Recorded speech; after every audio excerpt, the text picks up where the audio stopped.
भगवान के पास दो शक्तियां हैं, एक है माया और दूसरी है भक्ति।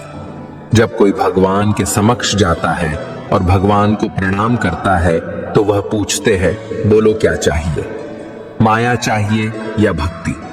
भक्त पूछता है, भगवान दोनों में क्या अंतर है। भगवान बोले, देखो दोनों में एक ही अंतर है। अगर तुम्हें नाचना है तो माया ले जाओ और अगर मुझे नचाना हो तो भक्ति ले जाओ। क्योंकि जीव जिसके वश में रहे उसका नाम माया और भगवान जिसके वश में रहे उसका नाम भक्ति। भगवान के राज्य में समस्त संसार नाचता है, जबकि भक्ति के राज्य में भगवान स्वयं नाचते हैं। किसी ने पूछा, भक्ति क्या है? बहुत ही प्यारा जवाब आया, भक्ति हाथों पैरों से नहीं होती, वरना विकलांग कभी ना कर पाते। भक्ति ना ही आंखों से होती है, वरना सूरदास जी कभी ना कर पाते।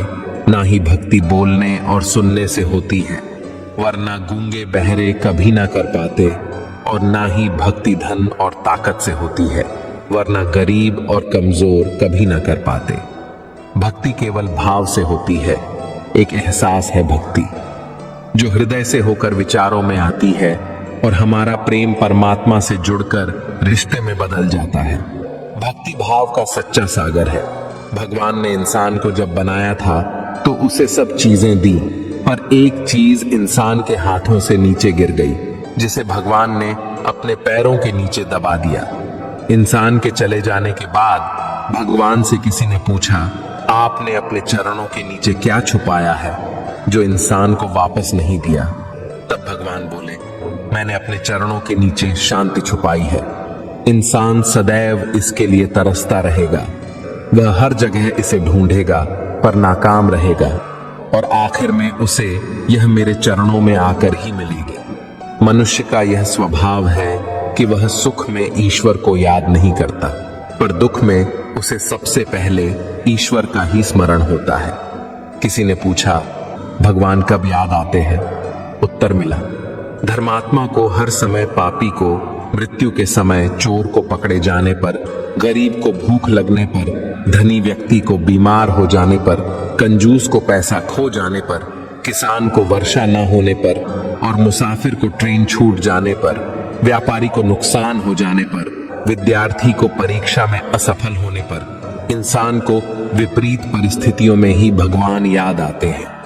दुख में सिमरन सब करे, सुख में करे न कोई। जो सुख में सिमरन करे तो दुख काहे को होए। सब दरवाजे बंद हो जाए, तभी एक दरवाजा कभी बंद नहीं होता, और वह है ईश्वर का दरवाजा। उम्मीद ईश्वर से रखो, दुनिया से नहीं। मैंने कहा, अपराधी हूं मैं। ईश्वर ने कहा, क्षमा कर दूंगा। मैंने कहा, परेशान हूं मैं।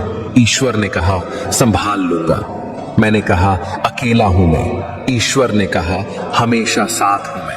मैंने कहा, उदास हूं मैं। ईश्वर ने कहा, नजर उठाकर देख, हर वक्त तेरे आसपास हूं मैं। जब आप भगवान का ध्यान करें तो हमेशा यही प्रार्थना करें, हे प्रभु, अगर किसी समय मैं आपकी उंगली पकड़ना भूल जाऊं तो आप मेरी बाह पकड़ना कभी मत भूलना। अगर मैं आपको कहीं साथ चलने के लिए बोलना भूल जाऊं तो भी आप स्वयं मेरे साथ चलना कभी मत भूलना। कोई भी बात हो चिढ़ो मत, गुस्सा मत करो, जोर से मत बोलो, मन शांत रखो, विचार करो और फिर निर्णय लो। आवाज से आवाज नहीं मिटती, चुप्पी से मिटती है। तकलीफ सिर्फ आपको होगी, दुख भी आपको ही होगा। मन शांत रखोगे तो सुख भी आपको ही मिलेगा। जीवन में कई बार हम क्रोध में आकर सीमाएं लांघ जाते हैं और फिर हमारे हाथ अफसोस के अलावा कुछ नहीं लगता। प्यार से बोलो, हर हर महादेव।